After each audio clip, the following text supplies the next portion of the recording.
ลองนึกภาพเมืองโบราณที่ตั้งตระหง่านอย่างงดงามริมฝั่งแม่น้ำยูเฟรติสเมืองที่เป็นสะพานเชื่อมโยงตะวันออกและตะวันตกในยุคโบราณนี่คือเซอุกมาแหล่งโบราณคดีใกล้ชายแดนซีเรียในตุรกีอุดมไปด้วยประวัติศาสตร์และวัฒนธรรมอันล้ำค่าด้วยทำเลที่ตั้งบนเส้นทางการค้าและการทหารเซอุกมาเคยเป็นศูนย์กลางที่คึกคักเต็มไปด้วยวิลล่าหรูหราโมเสกสุดวิจิตรและชีวิตที่รุ่งโรจน์ในยุคโรมันแต่ในปี 2000 ภัยคุกคามครั้งยิ่งใหญ่ได้มาเยือนเมื่อเขื่อนบิเรซิกปล่อยน้ำท่วมกลืนกินมรดกอันล้ำค่าของมนุษยชาติในคลิปนี้อับดุลเททูบนำเสนอเรื่องราวของเมืองโบราณเซอุกมาอัญมณีแห่งยูเฟรติสที่เกือบสูญหายไปใต้น้ำตลอดกาลซึ่งเรื่องราวของพวกเขาหลายส่วนได้รับการบันทึกและอนุรักษ์ไว้ได้ในนาทีสุดท้าย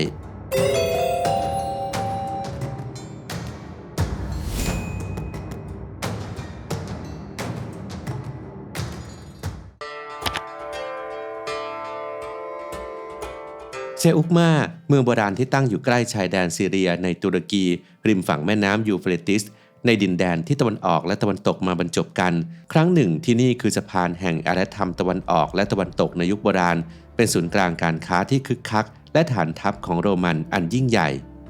ที่นี่เคยเต็มไปด้วยวิลล่าหรูประดับด้วยโมเสกงดงามและชีวิตที่รุ่งโรจน์ในยุคโรมันแต่ในปี 2000 ภัยร้ายได้มาเยือนเมื่อน้ำจากเขื่อนบิเรซิกได้ค่อยๆกลืนกินมรดกอันล้ำค่านี้ลงสู่ก้นบึ้งของแม่น้ำราวกับนาฬิกานับถอยหลังเขื่อนบิเรซิกตั้งอยู่ห่างจากเซอุกมาเพียงไม่ถึง2 กิโลเมตรน้ำได้ท่วมเข้าพื้นที่โบราณคดีในภาคใต้ของตุรกีระดับน้ำสูงขึ้นวันละ4 นิ้วตลอด6 เดือนกลืนกินพื้นที่ถึง 30% ของเซอุกมาและเมืองฝั่งตรงข้ามอย่างอาพาเมียลงสู่ใต้น้ำลึกเกือบ200 ฟุต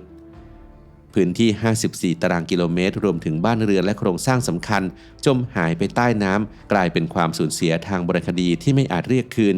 ข่าวการสูญเสียครั้งนี้แพร่กระจายไปทั่วโลกและได้รับความสนใจจากทั้งภาครัฐและเอกชนในการกอบกู้มรดกของชาติ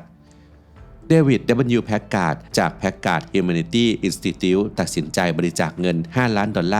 ระดมทีม60 นักโบราณคดีและคนงาน200 ชีวิตรวมกับหน่วยโบราณคดีออกฟอร์ดภายใต้การนำของโรเบิร์ต เออร์ลี่เพื่อสนับสนุนการขุดค้นฉุกเฉินโดยเฉพาะการย้ายศิลปะภาพโมเสกของเมืองเซอุกมาซึ่งเป็นตัวอย่างที่ยอดเยี่ยมที่สุดที่หลงเหลือจากโลกโบราณ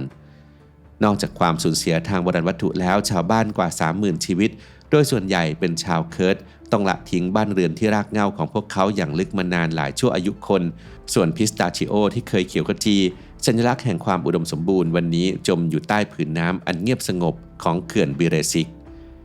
เขื่อนแห่งนี้เป็นส่วนหนึ่งของโครงการพัฒนาภาคใต้ของอนาโตเลียโครงการยิ่งใหญ่ที่มุ่งแก้ปัญหาการขาดแคลนพลังงานและน้ำเพื่อการเกษตรของตุรกีแต่ภายใต้ความสำเร็จนี้มีการตั้งคำถามว่ามันคุ้มค่าหรือไม่ที่จะแลกมาด้วยมรดกของมนุษยชาติที่ไม่อาจทดแทนได้และผลกระทบทางสังคมที่รุนแรงสะท้อนถึงความท้าทายในการชั่งน้ำหนักระหว่างการพัฒนาเศรษฐกิจและผลกระทบต่อชุมชนและสิ่งแวดล้อม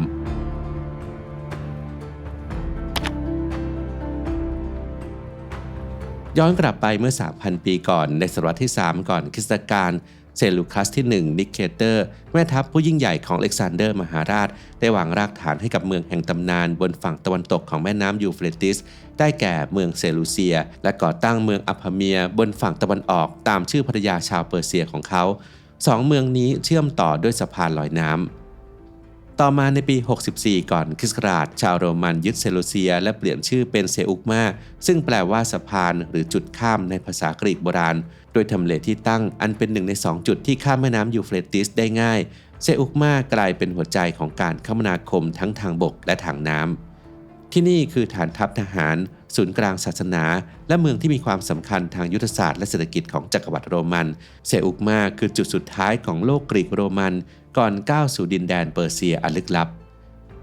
ในช่วงรุ่งเรืองเซอุกมามีประชากรถึง 20,000 ถึง 30,000 คนกลายเป็นหนึ่งในเมืองที่ยิ่งใหญ่ที่สุดในอนาโตเลียที่เบลคิสเตเพซึ่งเป็นเนินเขาที่สูงที่สุดของเมืองเป็นย่านอาศัยของข้าราชการทหารระดับสูงและพ่อค้าที่ร่ำรวยจากการค้ามีหลักฐานมากมายเช่นวิลล่าหรูระบบระบายน้ำและน้ำประปาที่ทันสมัยถนนหินมีร่องสำหรับวางท่อน้ำจากอ่างเก็บน้ำอย่างน้อย4 แห่งน้ำไหลผ่านหัวจ่ายที่ประดับไปด้วยหัวสิงโตทองสำริดบ้านเรือนมีลานกลางแจ้งรับแสงแดดและลมเย็นช่วยให้อากาศถ่ายเท แต่ความรุ่งเรืองมักมาพร้อมกับเงามืดของความล่มสลายในปีค.ศ. 253 ไหยนะมาเยือนเมื่อชาวซาเซเนียนจากเปอร์เซียบุกโจมตีเมืองเซอุกมาวิลล่าหรูหรากลายเป็นซากปรักหักพังบางส่วนถูกใช้เป็นคอกสัตว์ผู้อยู่อาศัยใหม่ส่วนใหญ่เป็นชาวชนบทใช้เพียงวัสดุก่อสร้างที่ไม่คงทนความยิ่งใหญ่ของเมืองเซอุกมาก็จางหายไป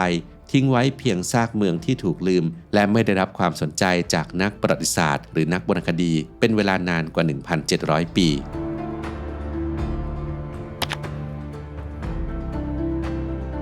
การสร้างเขื่อนบิเรซิกในปี 2000 ทำให้ระดับน้ำเพิ่มสูงขึ้นอย่างรวดเร็วกลืนกินซากเมืองโบราณที่รุ่งเรืองมานานหลายศตวรรษทีมขุดค้นจากภาคเอกชนต้องเร่งมือแข่งกับเวลาเพื่อขุดค้นเมืองเซอุกมาใน 3 พื้นที่หลักเพื่อปกป้องมรดกของมนุษยชาติตั้งแต่เดือนมิถุนายนถึงตุลาคมปี 2000 การขุดค้นฉุกเฉินเริ่มขึ้นใน 3 พื้นที่หลักโดยเริ่มจากโซน A ซึ่งจะถูกน้ำท่วมเป็นโซนแรกในเดือนกรกฎาคมต่อด้วยโซน B ที่จะจมน้ำในเดือนตุลาคมซึ่งหมายความว่าทีมขุดค้นมีเวลาเพียงไม่กี่เดือนในการช่วยเหลือโบราณวัตถุอันล้ำค่าอย่างสุดความสามารถสำหรับโซน C ซึ่งอยู่บนที่สูงรอดพ้นจากน้ำท่วมแต่โซน A และโซน B ต้องเผชิญชะตากรรมที่ไม่อาจหลีกเลี่ยงท่ามกลางความเร่งรีบพวกเขาค้นพบสมบัติที่ซ่อนอยู่ได้แก่โมเสก 45 ชิ้นโดย 22 ชิ้นอยู่ในสภาพเกือบสมบูรณ์งดงามจนเซอุกมาถูกขนานนามว่าปอมเปอีแห่งที่ 2เทียบเคียงกับเมืองปอมเปอีที่ถูกอนุรักษ์ไว้อย่างน่าทึ่งโมเสกเหล่านี้เล่าเรื่องราวของเทพเจ้าและตำนานกรีกเช่นอีรอสคีโลมาหรือโพไซดอนเทพแห่งท้องทะเลซึ่งสะท้อนถึงวัฒนธรรมและความรุ่งเรืองของเมืองในยุคโรมัน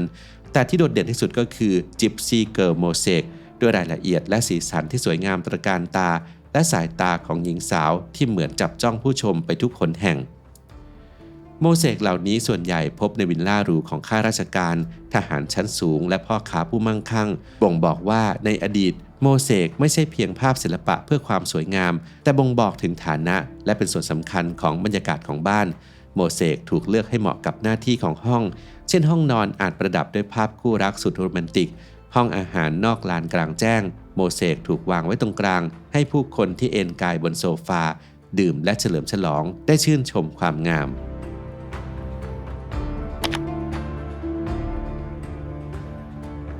ด้วยเวลาที่กระชั้นชิดนักโบราณคดีต้องเร่งมือบันทึกทุกอย่างตั้งแต่ตำแหน่งของโบราณวัตถุไปจนถึงบริบทการค้นพบเพื่อรักษาข้อมูลทางวิชาการไว้ให้ได้มากที่สุดเพราะเมื่อน้ำเริ่มซึมเข้ามาอย่างน้อย 25% ของฝั่งตะวันตกและฝั่งตะวันออกทั้งหมดของเซอุกมาจะจมอยู่ใต้น้ำลึกเกือบ 60 เมตรการขุดค้นฉุกเฉินนี้เปรียบเสมือนการวิ่งแข่งกับสายน้ำแม้จะกู้ได้ไม่ครบทุกชิ้นแต่การขุดค้นฉุกเฉินนี้ช่วยกอบกู้โบราณวัตถุสำคัญจำนวนมากไว้ได้ในนาทีสุดท้ายหัวใจของการกอบกู้คือโมเสกอันงดงามโดยเฉพาะโมเสกโพไซดอนขนาดใหญ่กว่า 300 ตารางฟุตทีมงานใช้ลูกกลิ้งไม้เพื่อเคลื่อนย้ายอย่างระมัดระวังแต่ในบางกรณีต้องตัดโมเสกเป็นชิ้นเล็กๆซึ่งถึงแม้จะไม่เป็นที่นิยมในวงการโบราณคดีเพราะอาจทำให้เสียหายแต่ก็เป็นทางเลือกสุดท้ายเพื่อรักษางานศิลป์ชิ้นเอกเหล่านี้ไว้นอกจากโมเสกทีมขุดค้นยังค้นพบสมบัติที่น่าทึ่งเช่นรูปปั้นทองสำริดหลายชิ้นเหรียญโบราณนับพันเหรียญและเซรามิกจำนวนมากแต่ที่สร้างความตื่นเต้นไปทั่วโลกคือการค้นพบตราประทับถึง 100,000 ชิ้นในห้องเก็บเอกสารซึ่งเป็นสถิติโลกตราประทับเหล่านี้ทำจากดินเหนียวขนาดเล็กเพียง 3-30 มิลลิเมตรเกิดจากการกดตราหินหรือโลหะลงบนวัสดุอ่อนเพื่อสร้างรอยนูนบางชิ้นมีภาพศีรษะของจักรพรรดิออกุสตุสสัญลักษณ์แห่งอำนาจและความถูกต้อง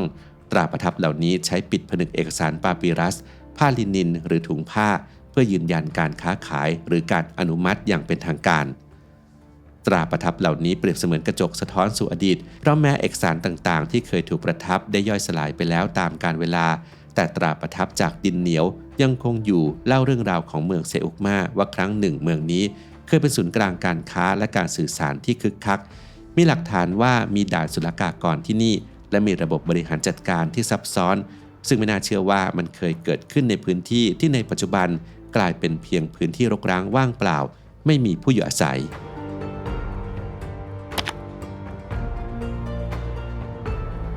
การขุดค้นที่เซอุกมายังคงดำเนินต่อเนื่องมาตั้งแต่ปี 2000 และคาดว่าอาจยืดเยื้อถึง 100 ปีไม่ต่างจากเมืองเอฟิซัสที่ใช้เวลาขุดค้นมากกว่า 100 ปีด้วยพื้นที่อันกว้างใหญ่ที่ยังรอการสำรวจ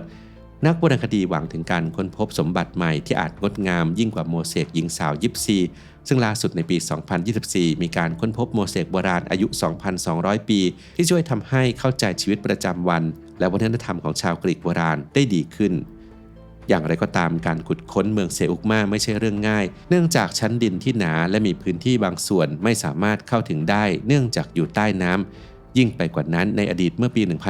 1998 โมเสกงานแต่งของไดโอนิซุสและอาริแอดนีได้ถูกขโมยไปจากแหล่งโบราณคดีทำให้ต้องมีมาตรการรักษาความปลอดภัยเพิ่มเติมเช่นการมีเจ้าหน้าที่ติดอาวุธตลอด 24 ชั่วโมงและในอนาคตอาจจะมีการพัฒนาในรูปแบบดิจิทัลเช่นการนำเสนอใน Metaverseก็เป็นส่วนหนึ่งในการอนุรักษ์ในยุคใหม่ในปัจจุบันการขุดค้นที่เมืองโบราณเซอุกมาเป็นหัวใจสำคัญในการเปิดเผยประวัติศาสตร์และวัฒนธรรมของเมืองโบราณโดยมีแผนการในอนาคตที่มุ่งเน้นการอนุรักษ์ระยะยาวการพัฒนาเป็นแหล่งท่องเที่ยวและการขึ้นทะเบียนมรดกโลกซึ่งจะช่วยยกระดับความสำคัญของเมืองโบราณแห่งนี้ในระดับสากล